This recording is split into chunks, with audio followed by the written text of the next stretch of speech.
Behind the Line, episode 32. I'm your host, KC. Follow me on Twitter at KC_BTL84. Hit the like and subscribe button on YouTube. Leave me a 5-star rating on iTunes. I really appreciate all your support. It really goes a long way in getting more eyes on the podcast, especially on YouTube. For a new podcast, one just starting out, it's really difficult to catch the algorithm and get your videos into the searches and suggested videos. So any support I get from you guys goes a long way, and I appreciate it. I got a lot to go over today. We're going to get into Josh Gordon, going to get into my NFL power rankings, had some movement in the power rankings after last week. One team bumped down several places. I moved another one up. We'll get to that a bit later on. Dak Prescott's injured, going to get into whether or not his injury could have a major impact against Philadelphia on Sunday. A game that's going to determine who will win the NFC East. Could the Dak injury actually be a good thing for the Cowboys? We're going to get into that a little bit later. I'm going to open this morning with the Cleveland Browns. It seems like we've been talking about the Cleveland Browns all season. Even going back to training camp in the preseason, for all the wrong reasons. I don't think an underachieving 6-8 team has ever been talked about this much on a week-to-week basis on a national level. On the field, the Browns are irrelevant. But off the field, they continue to dominate the headlines. In my opinion, there are players on this roster, if not most of the roster, that have quit on this season. If you don't believe me, go watch that game Sunday against Arizona. Kareem Hunt, though he didn't call anyone out by name, called out his team for quitting on plays and not giving 100%. This is an indictment on the lack of leadership at the head coaching position, specifically Freddie Kitchens. You've got reports that Odell, Beckham, and Jarvis, Landry are practically begging opponents to get them out of Cleveland. Landry was seen getting into the face of Freddie Kitchens on the sideline in Sunday's game against Arizona. Neither one of these receivers are happy with the way that they are being used in this offense. We talked about all of this on Tuesday's podcast. But now, both Beckham and Landry are coming out and saying that they want to stay in Cleveland. Beckham had a lot to say during his media session Wednesday afternoon. He said the reports about him telling teams to, quote, come get him, and especially and mainly the Steelers, who it was reported he told them to come get him during their game just on December 1st. All those reports were false. None of it happened. Nothing to see here. OBJ said that Cleveland was too special to leave. He said he had bought a house in Cleveland. He had it renovated. He said that proves that I'm not going anywhere and I'm going to be back next season. Basically, that he is committed to this Browns team. Now, Jarvis Landry basically echoed Odell Beckham's statement. He said the reports of him telling the Cardinals to pick him up during Sunday's game were absolutely false. Oh, I would never do that. Don't slander my name. If you didn't personally hear me say it, then you can't report on it. Well, Jarvis Landry, there were multiple people that heard you say it. Landry was upset that he only had 23 receiving yards against the worst defense in the NFL. Like I said a second ago, both he and Odell Beckham have been pissed off all season about how they're being used in this offense. So what are we to believe? Should we believe the reports that both OBJ and Landry have been asking opponents to get them the hell out of Cleveland? Or should we believe what both of the receivers are saying now publicly to the media, that they are committed to the Browns? What's lost in all of this is the fact that the report stated that multiple Browns players were asking out of Cleveland during Sunday's game against the Cardinals. So this goes much deeper than just the Browns' 2-star receivers. I don't believe what OBJ and Landry are saying publicly. Not for a second. If these reports were involving any other team in the NFL, then I'd be inclined to be skeptical about it. But the Cleveland Browns are such a dumpster fire, such an embarrassing mess, that I have no doubt that players are looking to jump off of this sinking ship. Now, I've seen people in the national media say that Odell Beckham and Jarvis Landry wanting out of Cleveland is an indictment on Baker Mayfield. Now, I've been critical of Baker Mayfield all season. He has regressed from the last half of last year. For his play on the field, his off-the-field antics, I've been critical of all of it. But this is not on Baker Mayfield. He's a second-year quarterback. He's still learning. I'm not going to lay the blame on his shoulders. It's rare for players to want off of a team publicly like this because of the quarterback. In most cases, players are going to have the backs of their teammates. This is all on Freddie Kitchens. This is another example of his lack of leadership. Let's face it, Freddie Kitchens is way over his head. He has no idea what the hell he's doing. I can't point to one thing this season and say, yep, Freddie Kitchens handled that the right way. They hired this guy based off of an 8-game stretch last year that saw the Browns go 5-3, and the offense was clicking. What's lost in all that is those 5 wins didn't come against playoff caliber teams or teams above 500. Fast forward 12 months, and this Cleveland offense has lacked cohesion all season. This roster has no respect for their head coach. Safety Demarius Randall was asked if Browns players still believed in Freddie Kitchens. He gave no answer. Add that to Kareem Hunt saying that players were not giving 100% against Arizona. Add that to the fact that this team completely gave up in that game. A lot's going to be revealed this Sunday when the Baltimore Ravens come into Cleveland. Technically, the Browns are still in the playoff hunt. Realistically, their season's over. We'll see if this team shows up to play for their coach, or if they repeat the lack of effort they gave last week. My money's on the latter. I have no faith in Freddie Kitchens' ability to motivate this team. All right, let's get into my NFL power rankings. A lot of shuffling going on in this week's power rankings. New England still finds themselves outside of my top 5. A blowout win over the Bungles isn't enough to bring them back up. Now, people are still making a big deal out of the Patriots videotaping the Bungles sideline a couple of weeks ago when they were in Cleveland.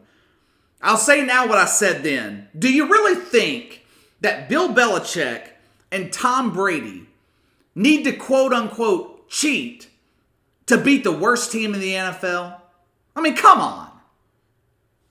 All right, let's get to it. Starting at number 5. I've seen that a lot of people have the Chiefs at either number 5 or number 4 in their rankings. I'm still not a believer. I don't think Kansas City's a top 5 team right now. I'm not a fan of this defense. Others have the Packers in their top 5. I'm not sold on Green Bay either. I think Green Bay is the worst 11-3 team in the league. You got a young head coach, an inconsistent defense. This team is Aaron Rodgers and basically nothing else. A couple of years ago, Aaron Rodgers took that massive contract extension, and I think it's really hurt this Packers team. They don't have the money left over in the salary cap after having to pay him that much money. They don't have the money to pay anyone else. This is why guys like Tom Brady and Drew Brees give their hometown discounts. They know they need playmakers around them to make it to a Super Bowl. Now, in Tom Brady's case, I think he's a little bit pissed off because he's taken less money and the Patriots have given him shit on offense. They let Antonio Brown and Josh Gordon walk. Going to get to Josh Gordon a little bit later, but his best weapon is Julian Edelman, who would be the number 2 receiver on every other playoff team. All right, at number 5 this week, same as last week, I've got the Minnesota Vikings. I don't really put much weight into their win against the Chargers on the road. I thought the Chargers lost that game more than the Vikings won it. I mean, an opponent hands you 7 turnovers. It's kind of hard to fuck that up and lose the game. There's one thing being overlooked about this Vikings team. I haven't heard anyone else make this point.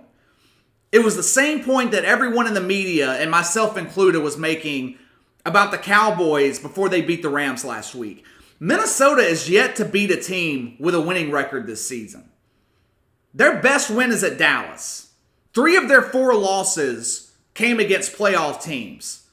So perhaps this perception that we were talking about in September of Kirk Cousins and his losing record against opponents above 500 is still real.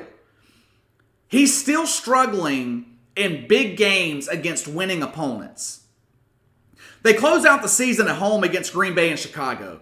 That game against the Packers on Sunday is massive. This is going to be one of the biggest games of the NFL season. If Minnesota can beat Green Bay, I will bump them up in my rankings. All right, let's move on. I got the San Francisco 49ers at number 4. I talked about this on Tuesday. I'm starting to get a little bit concerned with the defense in San Francisco. Even though they won that game in New Orleans, their defense was dominated by Drew Brees. I really believe that had the Saints not lost Jared Cook early in the second quarter, that New Orleans wins that game. And we're talking about a 3-game losing streak here with the Niners. George Kittle's making his case for being the best tight end in football. This guy has Gronk potential. Big thing for me with the Niners, they kind of lost that mystique that they had earlier this season. This team was being looked at almost as unbeatable. The defense was fucking elite. That's no longer the case. I think they lose week 17 at Seattle, and San Francisco ends up the number 5 seed in the NFC. Speaking of the Seahawks, I got the Seahawks at number 3, for now at least. Defensively, Seattle has been the shits all season. They're better than they were early in the season, but this defense is far from the Legion of Boom from 4 or 5 years ago. They rely mainly on turnovers, which tends to even itself out over the course of a season, especially going into the playoffs. To put how bad Seattle is defensively, they've only held 2 teams under 300 yards all year. They've given up over 400 yards 7 times and over 500 yards once. What's more concerning is how banged up they are defensively. They played without Jadeveon Clowney, Ezekiel Ansah, Shaq Griffin, and Michael Kendricks last Sunday at Carolina. Then during that game, they lost their defensive leader in Bobby Wagner and Quandre Diggs. Supposedly Wagner's fine, but Quandre Diggs could miss some time. That being said, they still have Russell Wilson, top 5 quarterback, top 5 head coach, and Pete Carroll. Usually a recipe for success in the playoffs.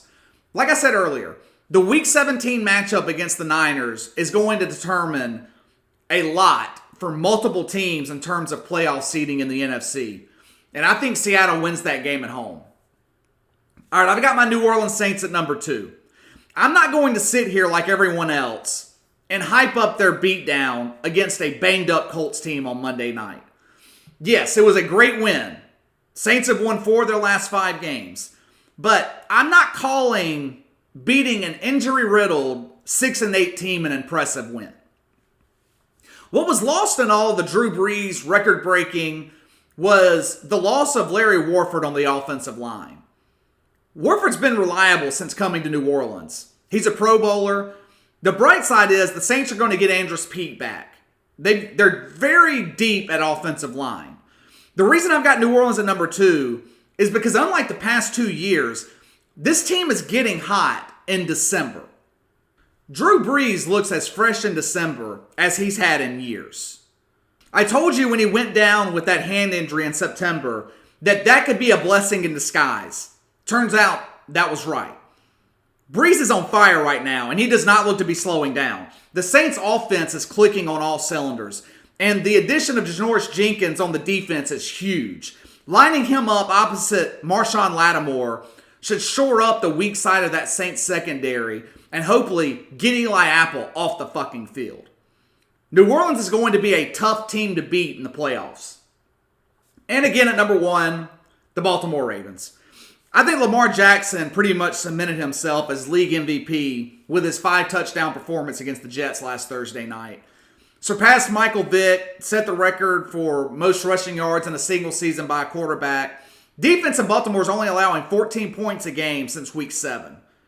Ravens are the clear-cut favorite in the AFC. I think they're going to end up making it to the Super Bowl. It'll be them in New Orleans.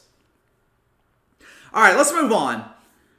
If someone came up to you at 21 years old and told you, I'm going to give you a chance to earn potentially hundreds of millions of dollars over the next 10 years, but one of my conditions is you have to stay off drugs, what would you do? I know me personally, I'd avoid drugs. If I were a drug addict, I'd check myself into the best rehab in the country to ensure that I don't fuck up this once-in-a-lifetime opportunity. I think most people would do the same. Not Josh Gordon. He was suspended indefinitely by the NFL Monday. His 6th suspension since he came into the league in 2012. His 5th suspension for substance abuse issues. Now, I try not to get upset when it comes to things involving mental health, substance abuse, things of that nature. But this really aggravates the shit out of me. Josh Gordon had the potential to be a Hall of Fame type receiver, once in a generational talent. 2nd year in the league, he led the NFL in receiving yards, only played in 14 games. He was unbelievable in his 2nd season in Cleveland. I think it was the 2013 season.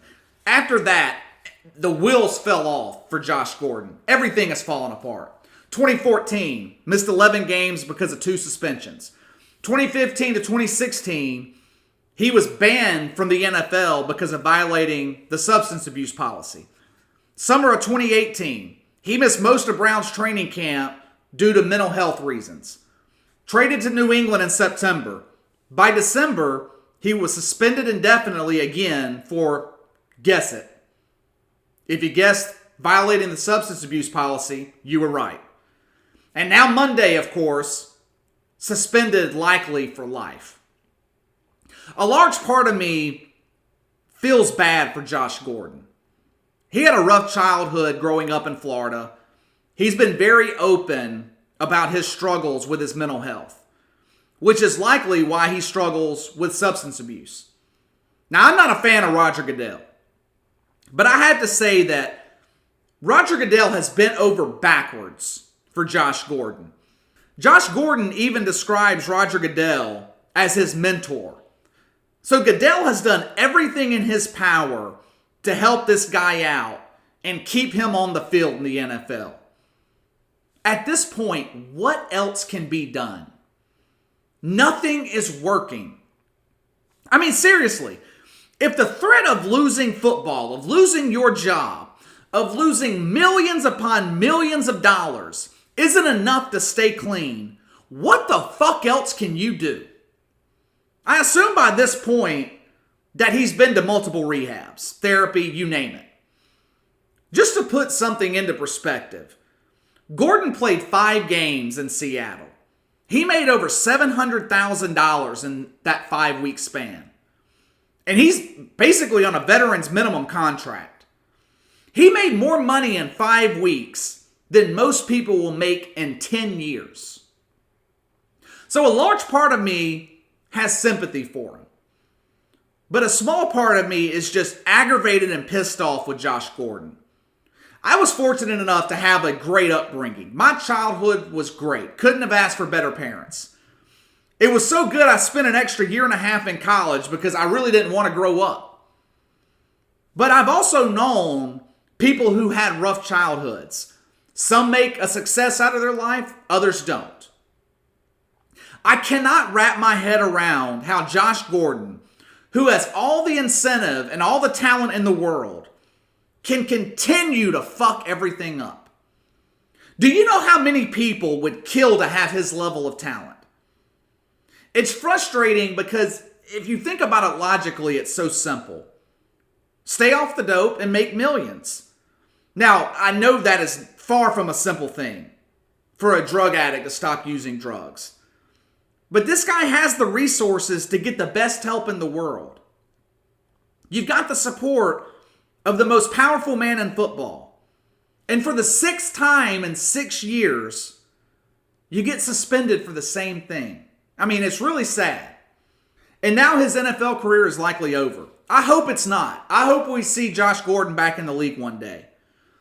But if you're in Roger Goodell's shoes, how do you set the precedent to allow somebody to be suspended for drugs 6 times and you continue to let them back in the league?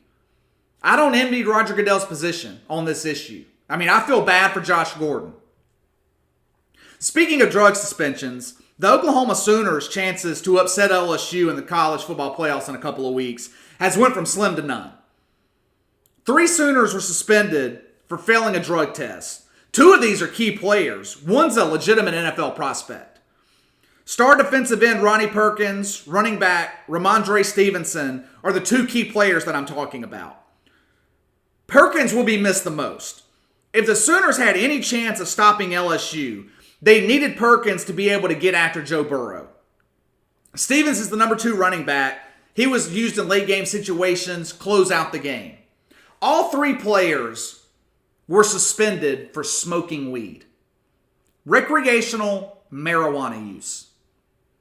This is a huge loss for Lincoln Riley in Oklahoma. Once this news was released, the line on this game went from LSU minus 12, jumped all the way up to minus 14. Oklahoma is not exactly known for their defense, but losing your best pass rusher is a death sentence against Joe Burrow. Burrow just blitzed Georgia a couple of weeks ago, one of the best defenses in the country. He put up 48 points with ease at Tuscaloosa against a Nick Saban defense. These guys just gifted LSU an automatic berth to the national championship. Now, with that being said, I don't agree with players being suspended for smoking weed. Let's be real. Weed has absolutely no impact on a player's performance on the field. If anything, I would imagine it would hinder their performance instead of enhance it. Secondly, it's been proven that marijuana is effective for pain relief. Players' bodies take a beating, especially at the NFL level. Especially when you're talking about offensive and defensive linemen and running backs. They take a pounding. If I'm a parent, I'd much rather my child smoke weed for pain relief than take dangerously addictive opioids that the doctors are giving them. You can smoke weed every day for 10 years and quit just like that. It takes months, sometimes years, to wean yourself off of opioids. And that's if you're lucky enough to have the strength mentally to be able to get off of them. I mean, it is not easy to get off opioids. Hardest drug to quit. Not only that, marijuana has become accepted pretty much in our society. In most places anyway. If you live in Alabama, no, marijuana is not accepted, probably never will be. But Alabama is completely backwards in terms of social issues. But the majority of the country, marijuana is accepted. Just like alcohol, which in my opinion is far more dangerous than marijuana. The NBA is relaxing its marijuana policy. I think the NFL will soon follow. It's time the NCAA did as well. It is ridiculous to suspend these 3 players before the biggest game of their career for smoking some weed with their college buddies. All right, I'm going to close out today with the Dallas Cowboys and Dak Prescott. For the first time in his NFL career, Dak Prescott was limited in practice due to a shoulder injury with his throwing shoulder. If you listen to this podcast regularly, then you know I'm not a big fan of Dak. I haven't bought into the hype this season with the Cowboys having the number 1 ranked offense in the NFL. I say it all the time. Statistics can be very misleading. Most of the Cowboys' points and yards come in garbage time. The Cowboys have spent the majority of the season playing from behind. But I do have respect for Dak. I mean, he's durable. He doesn't miss games, and I'm confident that he's going to play Sunday in Philadelphia in what is the most important game of the season for Dallas. Now, call me crazy, but I think Dak's shoulder injury is a blessing for Cowboys fans. Before this season, Dallas was a run-heavy offense. This offense was ran through Ezekiel Elliott. They have one of the best offensive lines in the league. They used to run to open the play-action pass. They targeted Zeke out of the backfield. As a result, the Cowboys saw a lot of success. They were 32-16 the past 3 seasons. They were making the playoffs. Hell, they were doing something Dallas hasn't done in 2 decades, and that's actually winning playoff games. But this season, the offense has changed. Jason Garrett, in his infinite wisdom, has decided to run the offense through Dak instead of Zeke. Entering this season, Dak Prescott had 4 games in his career with over 40 passing attempts. This year, he already has 6 games with over 40 passing attempts. The Cowboys are 1-5 in those games. Dak is averaging a career high 37 attempts a game this year. As a result, the Cowboys are 7-7 in the worst division in the NFL. With Dak's shoulder injury on his throwing shoulder, the Cowboys are going to have to rely on Zeke. He's going to have to touch the ball 25 times minimum in this game if Dallas wants to beat Philadelphia. Jason Garrett's stubbornness won't be allowed to get in the way. His season-long goal of wanting to prove that he is an offensive mastermind, the equivalent of Sean Payton or Sean McVay, is thrown out the window. He's going to be forced to return to old school smash mouth football with Ezekiel Elliott leading the way. But KC, the Eagles have a top 5 run defense. Yeah, no shit. The Cowboys torched them earlier this season for 189 yards on the ground. They won that game 37-10. Up until last week against the Rams, it was the Cowboys' best win of the season. People think that the NFL is a passing league. It's not. The quarterbacks get all the highlights. They're the flashy guys. They make the big plays. And true, teams are passing more now than they were 20 to 25 years ago. But don't get it twisted. Running the football is as important today as it was back in the 90s. Try and be a one-dimensional offense in this league. I don't care if Drew Brees or Tom Brady's your quarterback. You've got to have a running game. I've been saying all year that Philadelphia is going to win the NFC East, but I might change my mind. I plan on taking a side in this game with my NFL bets tomorrow. I'm going to let you guys know what I'm thinking. I usually don't like backing Jason Garrett and Dak Prescott in big games like this.